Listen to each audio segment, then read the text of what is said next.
जय माता दी, राधे राधे। मैं हूं आपका अपना बेटा, अपना भाई अनिरुद्धाचार्य। टीवी 9 भारतवर्ष पर हर सुबह हमारी भेंट रोज की तरह आज भी हो रही है।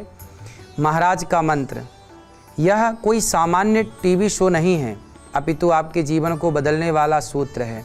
आपके जीवन में जो भी समस्याएं हैं, जितने भी संकट हैं, वो सब दूर करने के उद्देश्य से ये दास अनिरुद्ध आ रहा है। आज मैं आपसे अष्टमी की बात करूंगा, मैं आपसे महागौरी की बात करूंगा। महागौरी की कृपा से आप कैसे इस कृपा को प्राप्त करेंगे, इसके बारे में बताऊंगा। आज वो मंत्र भी बताऊंगा जिसे बोलने मात्र से आपके जीवन में बदलाव आएगा। इसलिए आपसे मेरा निवेदन है कि सुबह 20 मिनट का समय अपने लिए और अपने प्रियजनों के लिए, बच्चों के लिए, परिवार के लिए अवश्य निकालिए। टीवी 9 भारतवर्ष पर अवश्य मिलिए रोज़ 7:20 पर। मैं आपके सवाल भी लूँगा। आपको बस अपना वीडियो बनाकर हमारी टीम को व्हाट्सएप करना है। नंबर शो के दौरान और दिन भर टीवी 9 भारतवर्ष पर फ्लैश किए जाएंगे। तो प्रतीक्षा किस बात की, आज नवरात्र का दिन है, तो सबसे पहले माँ भगवती को प्रणाम करके कार्यक्रम की शुरुआत करते हैं।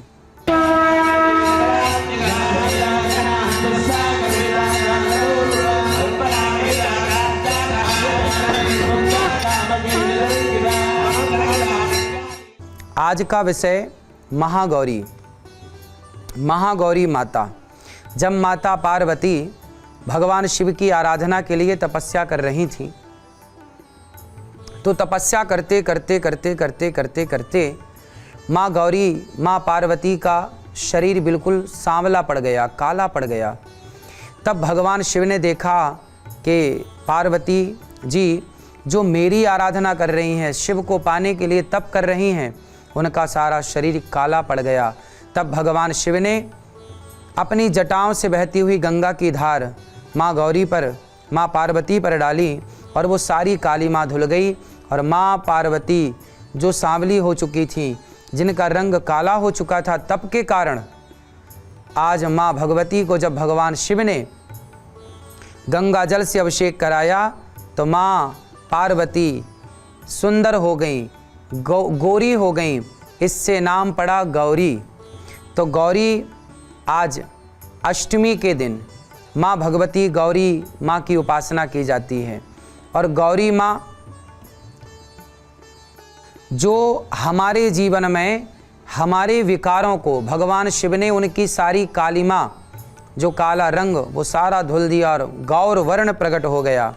हमारे जीवन में भी जब तक भगवान शिव की कृपा ना हो, भगवान शिव के द्वारा गंगा जल का सिंचन ना हो, तब तक हमारे जीवन में भी वह कालिख दूर नहीं हो सकती। कौन सी कालिख? कुकर्मों की, बुरे कर्मों की जो कालिख है। हमारे जीवन में भी एक बुरे कर्मों की, नकारात्मकता की कालिख है। उस कालिख को दूर कौन करेगा? भगवान शिव की महागौरी की कृपा दूर करेगी। भगवान शिव ने अपने जटाओं की गंगा को माँ पार्वती के ऊपर छोड़ा, माँ पार्वती निर्मल हो गई। उसी तरह हम भी जब गंगा जल से स्नान करते हैं तो हम भी निर्मल हो जाते हैं। अच्छा, भगवान शंकर के सिर पर जटा विराजी हैं, भगवान शिव के ऊपर, भगवान शिव के मस्तक पर गंगा विराजी हैं। क्यों मस्तक पर गंगा? क्यों? गंगा होती हैं ठंडी और मस्तिष्क, कई बार आप इतना काम करते हैं, ओवर काम कर लेते हैं, टेंशन ले लेते हैं, डिप्रेशन हो जाता है, आप कई बार परेशान हो जाते हैं और आपका सिर हो जाता है गरम। जब मस्तिष्क गरम हो जाए, सिर गरम हो जाए, तो शंकर जी कहते हैं कि उसे सदा ठंडा बनाए रखो, इसलिए गंगा को सिर पे रखो। मतलब कितना भी लोड हो काम का, कितना भी कार्य हो, पर अपने आप को, अपने मस्तिष्क को, अपने दिमाग को सदा कूल रखना चाहिए, मतलब ठंडा रखना चाहिए। कभी बात बात पे चिड़चिड़ापन नहीं लाना चाहिए, कभी बात बात पे हमें अकड़ना नहीं चाहिए, सदा ठंडे भाव से कार्य करना चाहिए। भगवान शिव की यह उपासना, महागौरी की यह उपासना, महागौरी का यह दिन ये सिखाता है कि आप भी अच्छे कर्म करके अपने जीवन की सारी कालिख धुल डालिए। भगवान श्री कृष्ण गए थे दुर्योधन को समझाने कि महाभारत का युद्ध मत लड़, कुछ ना होगा तो एक काम कर, भगवान की शरण में आ जा, अर्थात महाभारत का सपना छोड़ दे और पांडवों को 5 गांव दे दे। दुर्योधन बोला कि मैं 5 गांव क्या, सुई की नोक बराबर जमीन भी नहीं दूंगा।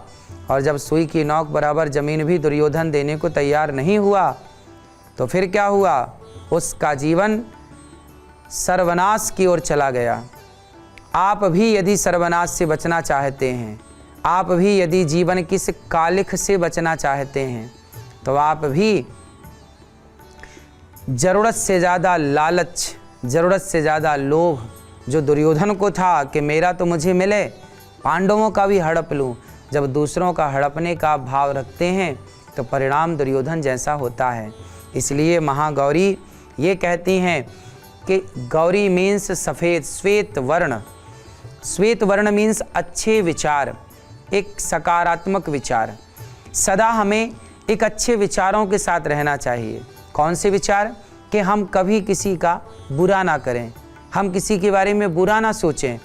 यही भगवान शिव की आराधना है, यही महागौरी की आराधना है।